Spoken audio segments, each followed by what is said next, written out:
اور حنفی فقہ جو ہے اسلامک اکنامکس میں بیسٹ فقہ ہے. جو حنفی علماء نے جو کیے تحقیق ان اسلامک اکنامکس، اس لیے مفتی تقی عثمانی کی عزت سب جگہ ہے دنیا میں. ایون سعودی جائیں گے تو عزت ہے، کیونکہ حنفی فقہ یہ سچ ہے. بھائی میں کبھی ڈرتا نہیں سچ بات کرنا، کیوں میں ان کو پریس کیا، چاروں ائمہ کی عزت کرتا ہوں میں. تو ہمیں یہ دیکھنا چاہیے. وعلیکم السلام ورحمۃ اللہ وبرکاتہ. اللہ رب العالمین آپ کو بھی خیر و عافیت میں رکھے. آپ کا سوال یہ تھا کہ جب کچھ لوگوں کو بتایا جاتا ہے کہ حدیث میں اس طرح اور ایسے بیان کیا گیا ہے تو وہ لوگ کہتے ہیں کہ تم فقہ کو نہیں جانتے ہو. تو آپ کا سوال یہ ہے کہ فقہ کیا چیز ہے؟ اس کا جواب یہ ہے کہ امام بخاری نے ایک باب باندھا ہے، اس کا نام ہے باب من یرد اللہ بہ خیرا یفقہہ فی الدین. اللہ رب العالمین جس کے ساتھ بھلائی کا ارادہ کرتا ہے اسے دین کا فہم اور شعور اور آگہی عطا کرتا ہے.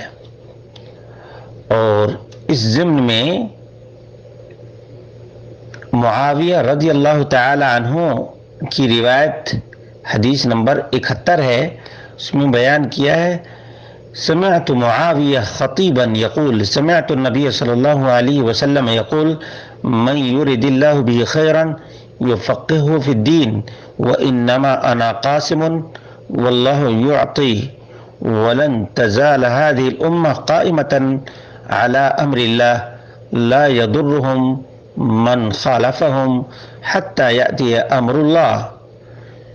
معاویہ رضی اللہ تعالی عنہ کو خطبہ دیتے ہوئے میں نے سنا، وہ کہہ رہے تھے کہ میں نے نبی اکرم صلی اللہ علیہ وسلم کو یہ بات بیان کرتے ہوئے سنی کہ اللہ رب العالمین جس کے ساتھ خیر اور بھلائی کا ارادہ کرتا ہے اسے دین میں فہم، شعور اور آگہی عطا کرتا ہے، اور میں تو صرف تقسیم کرتا ہوں، اللہ رب العالمین دیتا ہے.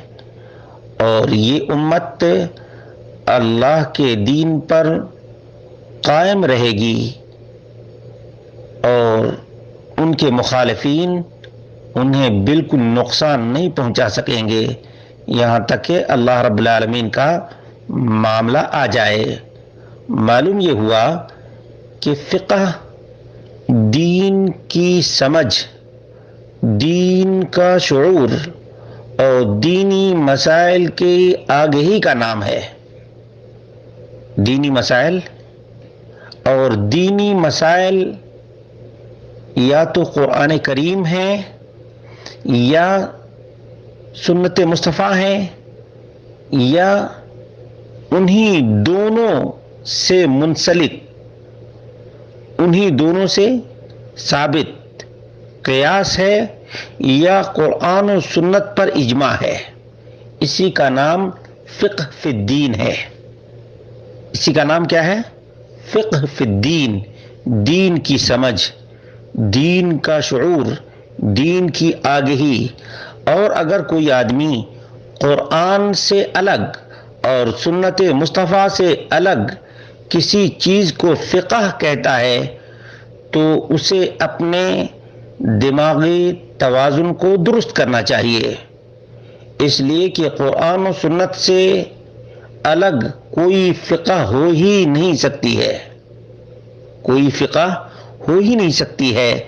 اصل تو اللہ رب العالمین کی کتاب اور محمد رسول اللہ صلی اللہ علیہ وسلم کی سنت ہے، اور انہی دونوں کی سمجھ اور انہی دونوں کے مفاہیم کو جاننے کا نام فقہ ہے. جیسا کہ صحیح بخاری کے باب سے پتہ چلتا ہے، اسی طرح سے صحیح مسلم کے اندر بھی ہے. صحیح مسلم کے اندر بھی ہے کہ رسول اللہ صلی اللہ علیہ وسلم کو کہتے ہوئے معاویہ رضی اللہ تعالی عنہ نے سنا ہے. معاویہ رضی اللہ تعالی عنہ. اور اسی طرح سے پوری تفصیل ہے. عن عبداللہ بن عامر الیحصبی قال سمعت معاویہ عبداللہ بن عامر الیحسبی کہتے ہیں، صحیح مسلم کی حدیث نمبر 98 ہے اور انٹرنیشنل نمبر کے مطابق 1037 ہے۔ قال سمعت معاویہ رضی اللہ عنہ یقول ایاکم واحادیث الا حدیثا كان في عهد عمر فإن عمر كان يخيف الناس في الله عز وجل۔ سمعت رسول الله صلى الله عليه وسلم وهو يقول من يرد الله به خيرا يفقهه في الدين، وسمعت رسول الله صلى الله عليه وسلم يقول إنما أنا خازن فمن أعطيته عن طيب نفس فيبارك له فيه ومن أعطيته عن مسألة وشره كان كالذي يأكل ولا يشبع۔ یہ روایت صحیح مسلم کی ہے۔ اسی طرح سے صحیح مسلم میں دیگر جگہوں پہ بھی اس قسم کی روایات موجود ہیں۔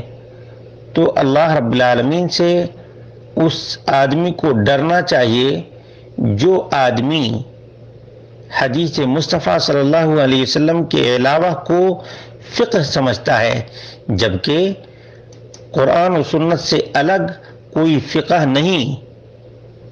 اپنی عقلی ایچ پیچ کہہ سکتے ہیں لیکن وہ فقہ نہیں۔ فقہ تو صرف اور صرف وہی ہے جو قرآن و سنت سے ثابت ہے، اور اگر کوئی بات قرآن و سنت کے باہر ہے تو اس کا تعلق فقہ سے نہیں ہے بلکہ اپنے ذہنی اپج سے ہے۔